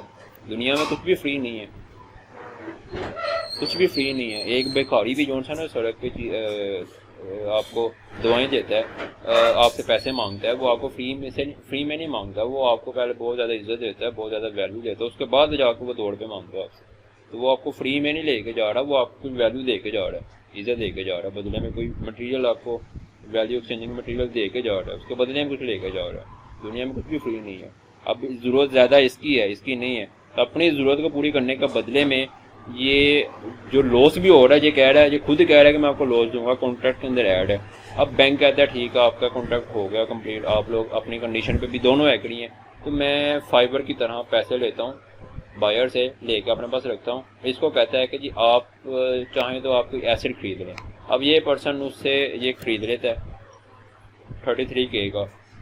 किस वक्त खरीदता है? उस वक्त खरीदता है जब 18 बिलियन सर्कुलेटिंग सप्लाई के ऊपर 600 बिलियन कॉइन इन वैल्यू मौजूद थी, और ये वहाँ पे उसको उस वक्त सेल करता है जब वैल्यू उसकी मार्केट में जो इनपुट वैल्यू है वो $750 बिलियन हो जाती है, उसी सेम सर्कुलेटिंग सप्लाई के ऊपर जो कि 18 मिलियन है। तो वर्थ इंक्रीज हो जाती है, जो सेल करता है प्रॉफिट लेता है। जब प्रॉफिट आता है उस वक्त जो प्रॉफिट आया है इसके पास, उस वक्त ये प्रॉफिट डिस्ट्रीब्यूट होता है, उस वक्त इसको विदड्रॉ की प्रॉपर्टी जो अथॉरिटी है वो मिल जाती है कि बैंक कहता है चलें अब बायर ने आपका काम कर दिया है, जिस तरह फाइबर में होता है, बायर ने आपका काम कर दिया है और अब आप भी सेटिस्फाई हो, आपको भी मिल गया, तो अब हम उसको अथॉरिटी दे देते हैं कि वो अपने पैसे निकाल ले।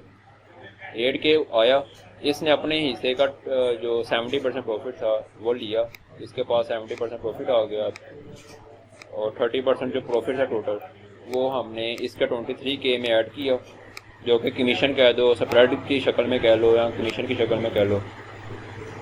30% वो आपने लिक्विडिटी प्रोवाइडर को पैसे प्रॉफिट बना के, ये पैसे ये टोटल जो प्रॉफिट बनना है, ये बनाने के बाद आपने जो टोटल जो पैसे हैं ये इसको वापस कर दिए। ये भी हैप्पी, आप भी हैप्पी, और आपका कॉन्ट्रैक्ट हुआ है कि अगर लॉस होता है तो हम जो लॉस हुआ है वो भी मैं आपको अपनी पॉकेट में से आपको दूंगा। ये लॉस भी देने को तैयार है। अगर लॉस हुआ वो 33K पे खरीदा है, वो 22 पे चला जाता है, तो 32 पे चला जाता है, या 31 पे या 30 पे चला जाता है, या 25 पे चला जाता है, जब अपनी जेब से देगा। और इसकी ट्रेड उस टाइम तक ओपन रहेगी जब तक ये पैसे उसका जो लॉस हुआ वो देने के काबिल होता है। अगर इसका लॉस 10K हो गया तो वही 10K, अगर मान लो कि ये 23K इसकी वर्थ हो जाती है, इसकी पॉकेट में 10K पड़ा हुआ है, 10K इसके पास से गया, 33K बना के ये अगर 13K हो जाता है टोटल, तो 13K में 10K इसका सम करके 23 पूरे करके लिक्विडिटी प्रोवाइडर को पूरे पैसे वापस कर दिए जाएंगे। कॉन्ट्रैक्ट में लिखा हुआ था कि ये लॉस भी बढ़ेगा, क्योंकि पैसों की ज़रूरत इसको है, तो ये लॉस भी बढ़ेगा। प्रॉफिट हुआ तो अपने पास रखेगा, प्रॉफिट अपने पास रख रहा है, जब लॉस हो रहा है फिर लॉस भी तो देगा। तो कॉन्ट्रैक्ट के ऊपर कंडीशन है। अगर ये वैल्यू 33K से 13K पे चले जाती है, लोग यहाँ से वो 600 बिलियन यहाँ पे मौजूद है, लोग यहाँ से $400 बिलियन निकाल लेते हैं, पीछे बच जाता है 200 बिलियन। उसके अकॉर्डिंग 18 बिलियन के ऊपर डिस्ट्रीब्यूट करो, जितने पैसे बचते हैं ये करेंसी गिर गई, लोगों ने वहाँ से वैल्यू निकाल ली। जिस तरह आपकी करेंसी की वैल्यू गिर जाती है 5 साल के बाद, आपके पापा के यहाँ आपके 1 करोड़ नहीं रहते, उसकी परचेजिंग पावर 70 लाख के बराबर हो जाती है। अब इसके साथ भी वही हुआ। अब जो परचेजिंग पावर गिर गई है ना, इसने वादा किया था स्टार्टिंग में कि मैं आपको वो परचेजिंग पावर जो गिरेगी वो मैं आपको अपनी जेब से दूंगा। अगर परचेजिंग पावर इसकी गिर गई इतनी, तो 13K पे चला गया, तो इसके पैसे जो 10K थे वो भी इसमें ऐड होंगे। 23K पूरे करके हम इसको लिक्विडिटी प्रोवाइडर को वापस कर देंगे, और ये खाली अकाउंट लेके घर चला जाएगा। कॉन्ट्रैक्ट हुआ। अब यहाँ पे जायज़ क्या है, अगर बैंक ओरिजिनल में ये काम करता है, मतलब एक एसिड, इसका एसिड था डॉलर की फॉर्म में, इसने उस एसिड को यूरो में कन्वर्ट किया, अगर तो वो ओरिजिनल में कन्वर्ट होता है, अगर वो ओरिजिनल में कन्वर्ट होता है, इस केस में आप कह सकते हो कि ये ठीक है।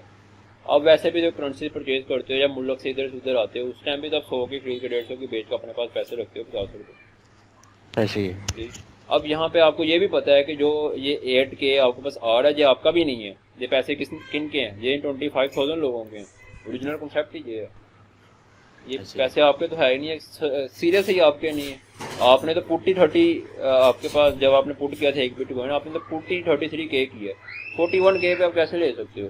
वो जो 41K वैल्यू हुई है वो तो किसी 25,000 लोगों ने 150 बिलियन ऐड किए हैं, तो उनके इस 150 बिलियन ये डिस्ट्रीब्यूट हुए हैं सब में, तो वो 41K बने हैं। तो यहाँ पे एक पर्सन के पैसे दूसरे के पास चले जाते हैं, एक पर्सन दिवाली हो जाता है, दूसरा पर्सन खुशी मनाता है। किन पैसों में खुशी मनाता है? वो दूसरों के पैसों में खुशी मनाता है। सेम वैसे जब आपके पास करेंसी की वैल्यू गिरती है, आपके पास जो 50 रुपये एक्स्ट्रा आए हैं ना डॉलर के, वो आपके नहीं है, वो किसी गरीब बंदे के, किसी के होंगे जो कंट्री में कहीं ना कहीं रहता है।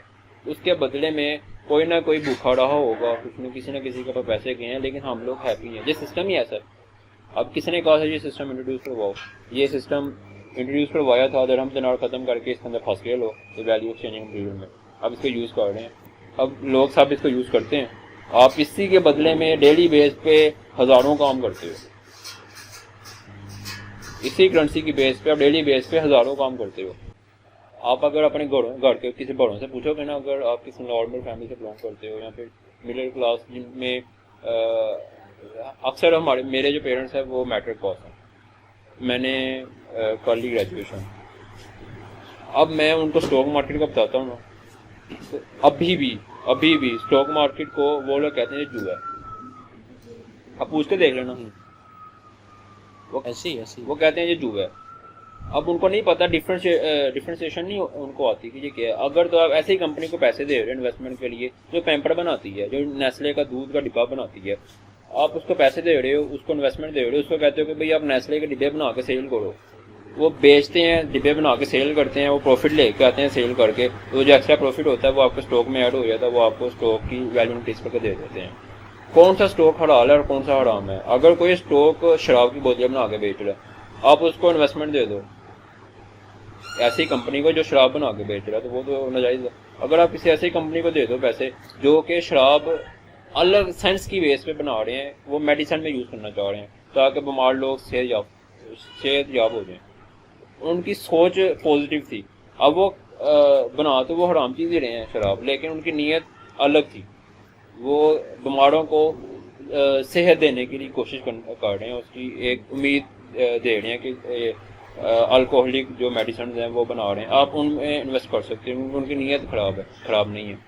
तो यहाँ पे हमने ये देखना है कौन सी चीज़ हराम है कौन सी हलाल है। अगर कोई हलाल स्टॉक आप उसमें दे रहे हो तो वो जायज़ है। अभी भी कई लोग स्टॉक मार्केट को भी हराम कहते हैं, वो कहते हैं मुझे जुआ है। तो आप हर किसी को समझा सकते हो कि ये चीज़ वैसी नहीं है। बैक एंड की लॉजिक उसको 1 घंटा बिठा के उसको समझाओ, फिर वो मुफ्ती अपना बयान बदले। स्टॉक मार्केट में ये अभी तो वैसे काफ़ी हद तक बल्कि ऑलमोस्ट 100% उलमा कह रहे हैं कि स्टॉक मार्केट हलाल है। पाकिस्तान में वो 100 स्टॉक ऐसे हैं कि जो वो लीगलाइज कर चुके हैं, जिनको उन्होंने कहा कि यार ये इस्लाम के उसूलों के मुताबिक चल रहे हैं। लेट्स से जैसे आपने ये नेस्ले की एग्जांपल दी है, तो वो कहते हैं कि यार अगर नेस्ले का अगर आप स्टॉक परचेज कर रहे हैं ना, तो आप उसके अंदर मतलब कि आपके उनके शेयर्स के अंदर आप उनके शेयर होल्डर बन रहे हैं। ऐसे ही अभी नेक्स्ट चीज़ ये है कि इसके पीछे नेस्ले एग्जिस्ट करता है, नेस्ले हार्ड फार्म में एग्जिस्ट कर रहा है, उनका बिजनेस है। बिल्कुल। फॉरेक्स में वो ये इशू बताते हैं कि यार फॉरेक्स के अंदर लेट से अगर आप गोल्ड परचेज कर रहे हैं तो ब्रोकर के पास उसके पीछे कोई किसी किस्म का गोल्ड नहीं पड़ा हुआ। बिल्कुल। अब ये देखें रियलिटी भी ऐसी है। वो कहते हैं कि बस एक सेकंड, वो कहते हैं कि अगर जिस चीज़ के भी आप स्टॉक परचेज कर रहे हैं ना, उसकी वर्थ जितनी भी हो गई है, उसकी वर्थ का 33% भी अगर हार्ड फॉर्म में पीछे गोल्ड पड़ा हुआ ना, तो आप उसके साथ ट्रेड कर सकते हैं। तो वो ये कहते हैं कि यार ये ब्रोकर है ना, ये ब्रोकर के पास गोल्ड पड़ा ही नहीं हुआ, इवन के पीछे बैंक है, बैंक के पास भी गोल्ड पड़ा ही नहीं हुआ। तो और जो दुनिया में जो ऐसे गोल्ड के जो स्टॉक होल्डर हैं, उनके साथ इनका कांटेक्ट कोई नहीं है। ठीक। या तो हुआ ना, जैसे मैं एग्री करता हूँ आपकी बात से। 1000 कैरेट आपके पास निशान मैं 100% एग्री करता हूँ आपकी इस बात से। यही सेम पॉइंट, ये जो लाइन नज़र आ रही है आपको यहाँ पे, ये लाइन ठीक है, डॉलर और यूरो की, ये वही सेम, ये पूरा पॉइंट ये इस लाइन के ऊपर डिपेंड कर रहा है, जो मैंने एरो बनाया हुआ है। मैंने उस टाइम भी बात करते दौरान मैंने कहा था, अगर ओरिजिनल में बैंक बैकएंड पे ये कार्ड है, डॉलर को यूरो में एक्सचेंज करा, अब डॉलर और यूरो ये ओरिजिनल ऐसे ही हैं जो कि दुनिया में यूज हो रहे हैं, हार्ड फॉर्म में हो रहे हैं। अब तो लिक्विडिटी फॉर्म में हर बैंक के पास मौजूद होते हैं। मसला तो कमोडिटीज में आता है असल में। अब यहाँ पे ये चीज़ है, अब ये चीज़ें मौजूद हैं, ये ऐसे एग्जिस्ट करते हैं, कमोडिटीज और स्टॉक्स, और ये बैक एंड पे अगर इसका रियल एग्जिस्टेंस है। अब 1% अब मानो कि आपने स्टॉक जोन्स है, अब 1% ये बैंक के पास ओरिजिनल में पड़े हुए हैं, इसके पास एक एसेट भी है, इसके पास दूसरा भी है। अगर ये पर्सन कहता है ना कि अब ये बेच के ये दूसरी कंट्री से अब ये परचेज कर लो, तो वो बैंक आपको ओरिजिनल में करता है, तो वो ठीक है। तो ब्रोकर्स की कैटेगरीज हैं, ब्रोकर कौन कौन से होते हैं?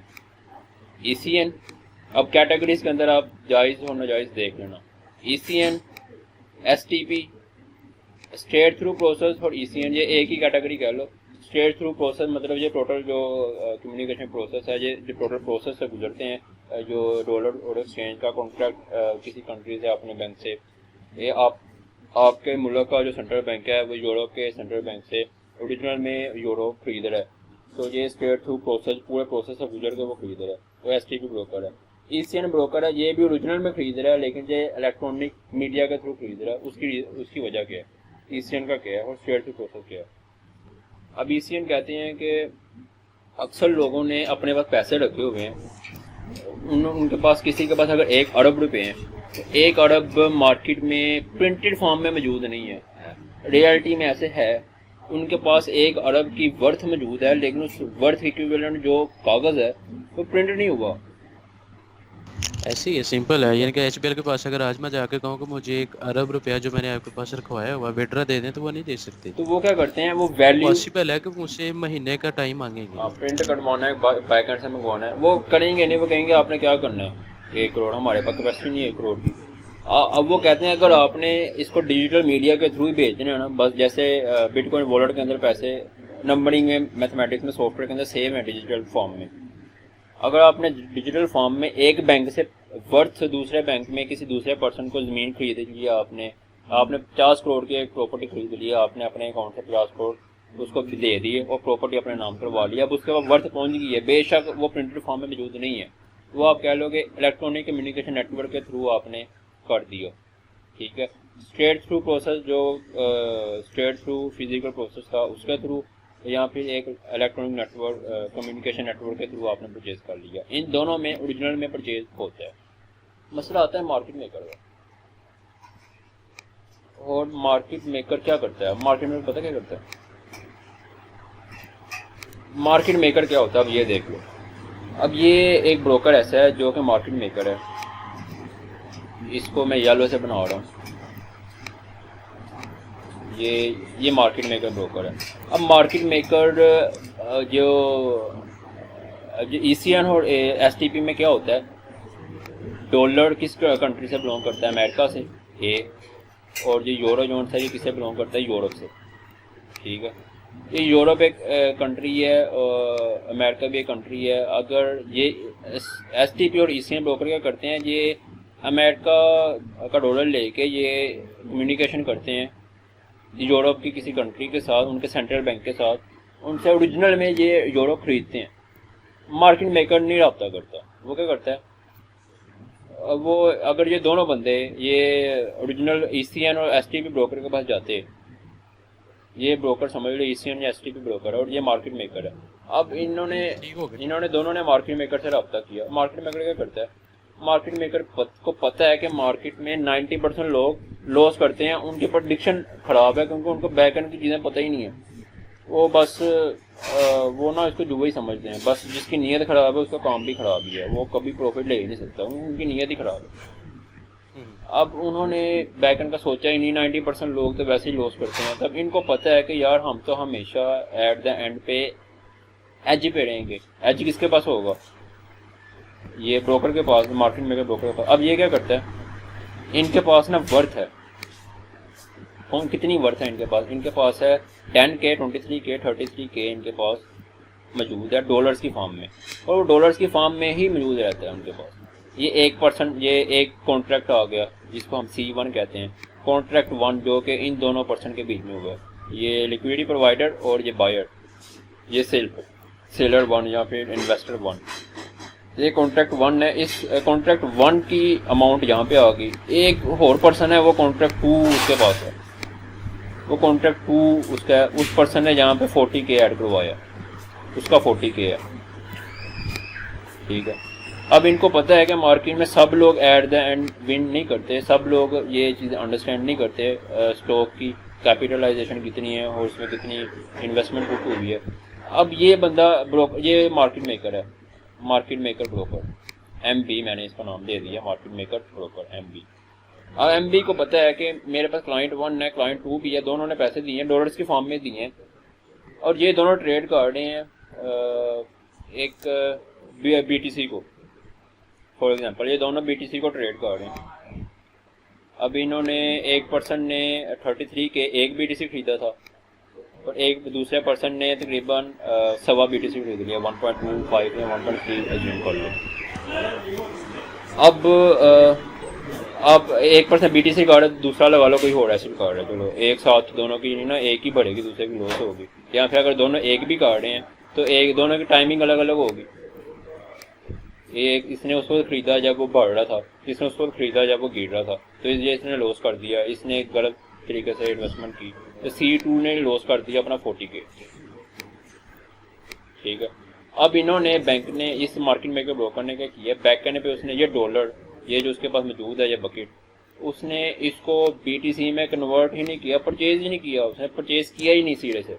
उसने बस वो अपने पास रखा, बस ये सोचते हुए कि कल को मुझे पता है कि 90% लोग वैसे ही लॉस करते हैं, तो ये 33K है ना, अगर ये 41 पे चला भी जाता है तो इसका 11K इंक्रीज हुआ है, ये तो अपना पूरा का पूरा आउट कर गया, इसने लॉस कर लिया। इसके लॉट इसने ट्रांसफर की नहीं आगे, इसने की ही नहीं नेशनल मार्केट में या बैंक में, बिल्कुल इसने सेंट्रल बैंक से बात ही नहीं की। इस केस में ना जो ECN और STP हैं, ये अगर आपने यूरो खरीद रहे हो ना, तो ये बैंक बैकएंड पे ओरिजिनल प्रोसेस चलता है। वो जिस मुल्क का करेंसी यूरो आप जिसका एसिड खरीद रहे हो, ये उसके बैकएंड पे सेंट्रल बैंक से उस ओरिजिनल कंपनी से फिजिकली तौर पे कॉन्टैक्ट करते हैं, फ़ोन पे रब्ता करते हैं, इलेक्ट्रॉनिक कम्युनिकेशन नेटवर्क के थ्रू रब्ता करते हैं, ओरिजिनल में करेंसी परचेज करके रख लेते हैं।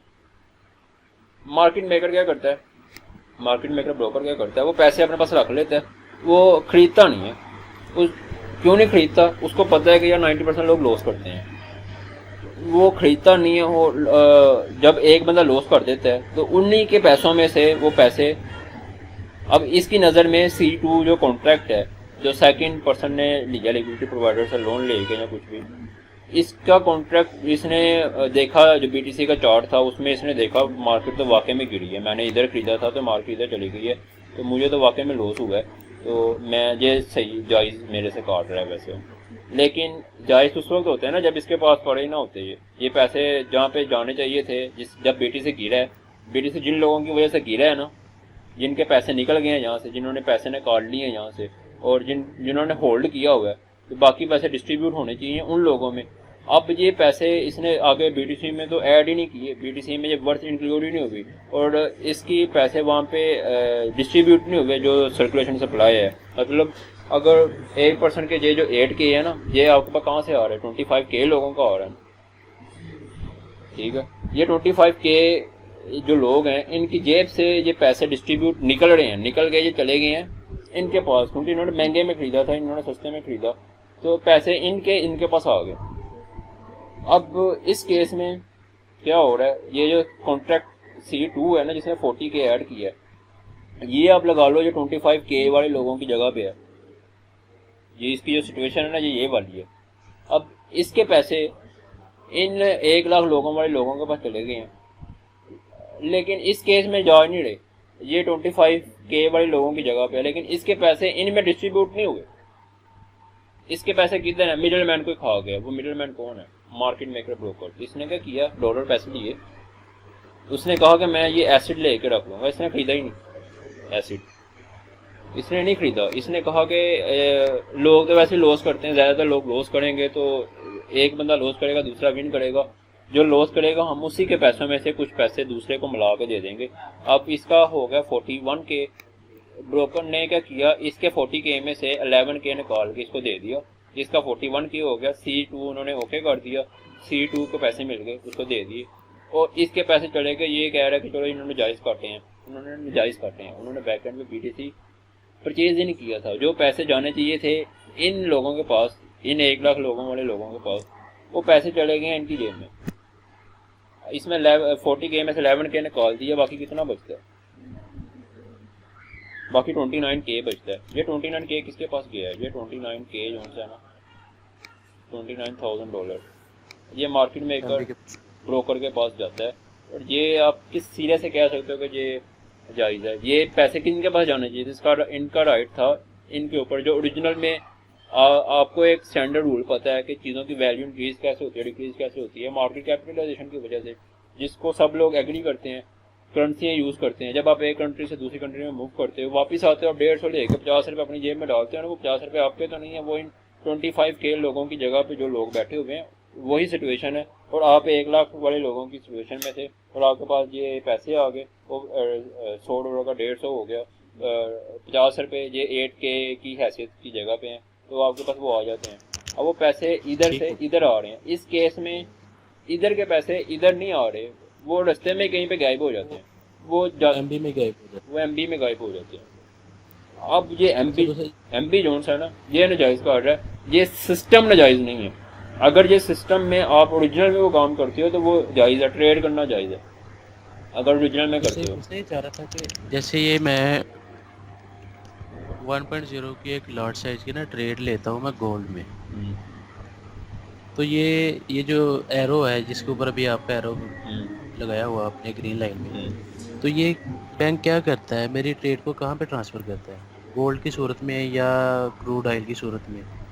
इसका करेंसी की तो मुझे समझ आना कि करेंसी तो हर तरह की करेंसी हर बैंक के पास अवेलेबल होती है। अगर तो वो सच में खरीदते हैं ना, इसका मुझे टोटल इस चीज़ का आइडिया नहीं है कि मैं उसमें ट्रेड करता ही नहीं हूँ, गोल्ड वगैरह में मैंने उसकी हाउ नाउ नहीं रखी। मैं पर्सनली तौर पे ट्रेड करता हूँ, मेरे पास बाइनांस का अकाउंट है। फ्यूचर्स ट्रेडिंग में आप लोन लेते हो लिवरेज का 20x का 30x का, तो वहाँ पे उस केस में ना वो आपको अलाउ नहीं करते,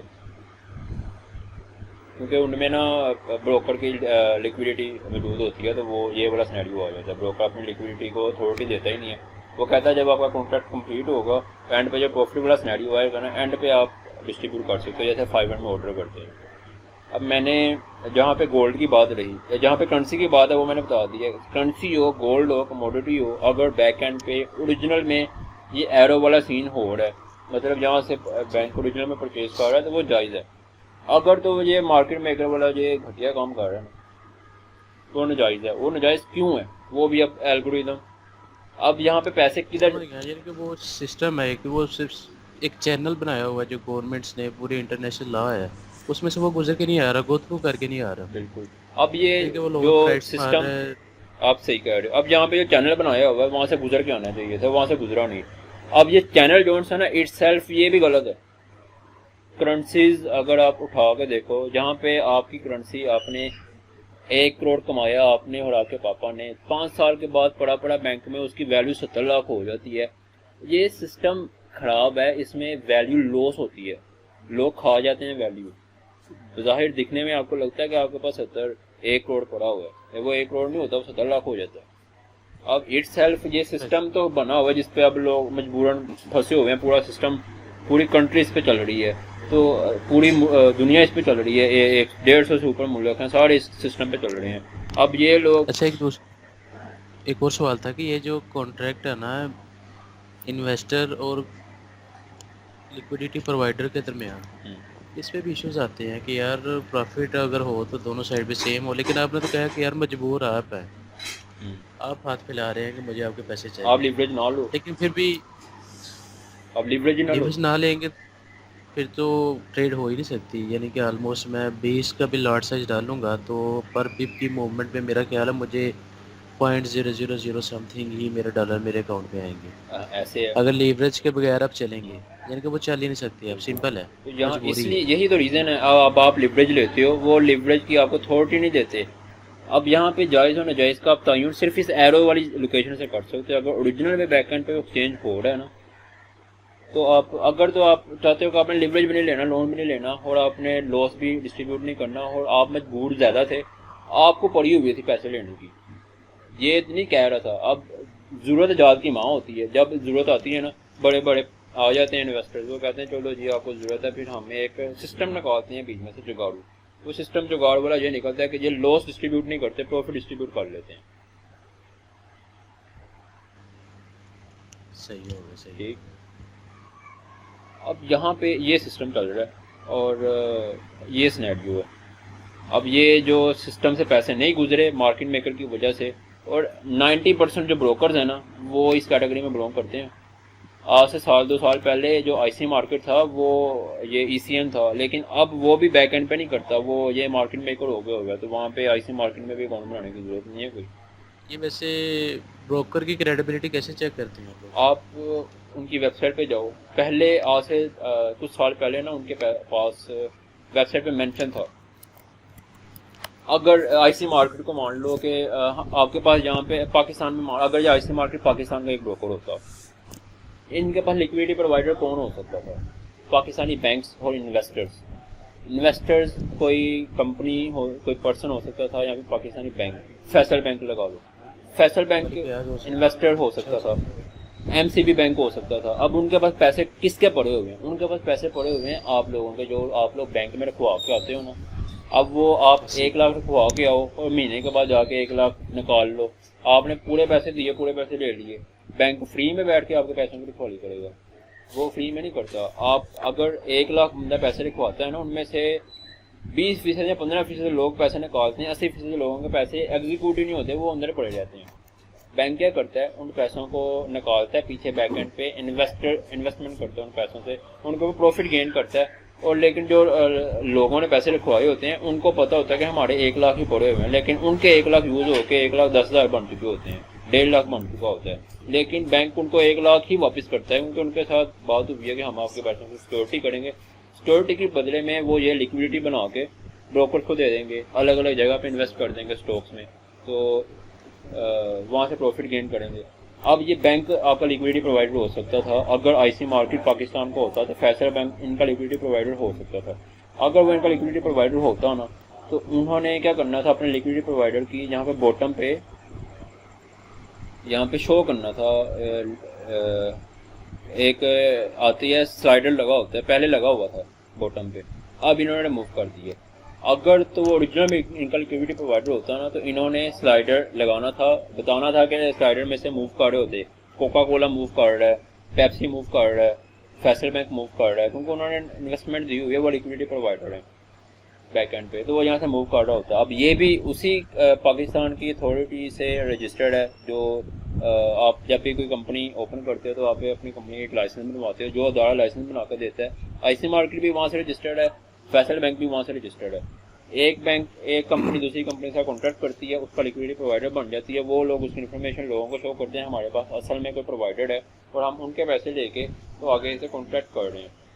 अब किसी और ब्रोकर की वेब शो करवा सकते हैं जिसमें लिक्विडिटी प्रोवाइडर शो हो रहे होने चाहिए। एक्सम देख लें, एडमायरल देख लें।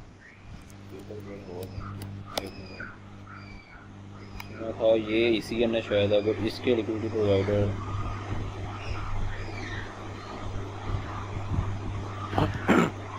यहाँ पे इसके शायद शो हो गए हैं। BBC है, पीपल पर होर का लिक्विडिटी प्रोवाइडर BBC है, CNBC है,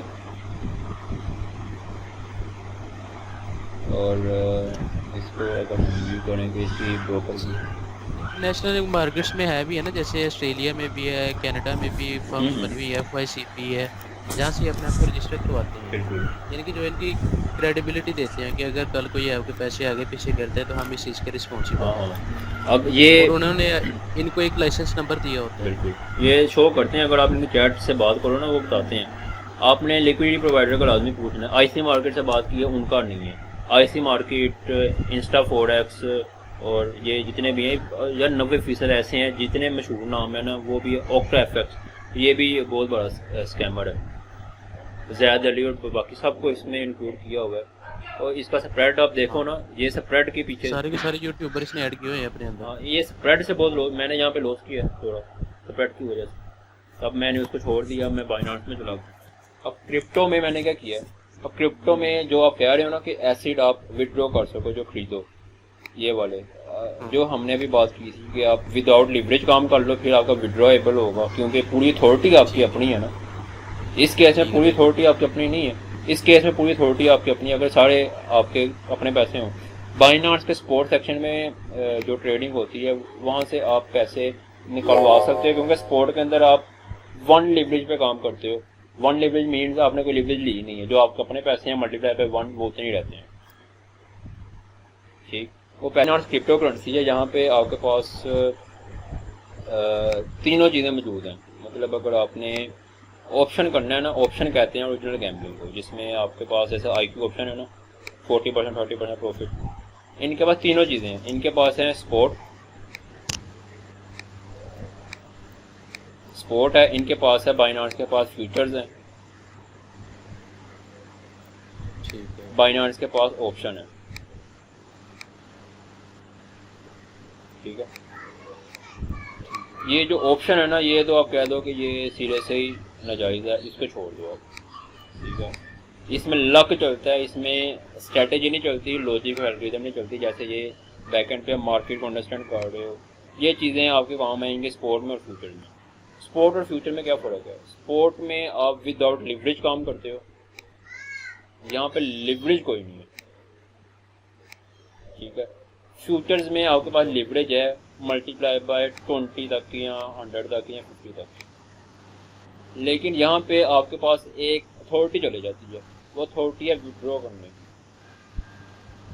ठीक है, जो टोटल अथॉरिटी है ना आपकी पूरे एसेट के ऊपर, स्पॉट में वो अथॉरिटी मेरे पास है। बिल्कुल। अब यहाँ से आपने अगर मान लो कि बिटकॉइन, अपने डॉलर से बिटकॉइन खरीदा है, आपने BTC खरीदा है ना, आप BTC की अपनी एक ब्लॉकचेन का वॉलेट बना हुआ आपका। ठीक है, आप ब्लॉकचेन में वो पैसे बाइनांस के अकाउंट से ना, BTC के अकाउंट से blockchain.com में एक बना हुआ है आपका वॉलेट, जहाँ पे आप ये वर्थ अपनी सेव करना चाहते हो। अब यहाँ से BTC निकाल के ब्लॉकचेन के अंदर विड्रॉ करके अपने पास रख सकते हो। जब वो ज़्यादा हो जाए, उसकी वर्थ ज़्यादा हो जाए, फिर आप वापस यहाँ पे पुट करके उसको वापस डॉलर में सेल करके अपने पास पैसे निकाल सकते हो। ठीक है। आप यानी कि आजकल ज़्यादा क्रिप्टो करेंसीज में इंटरेस्ट ले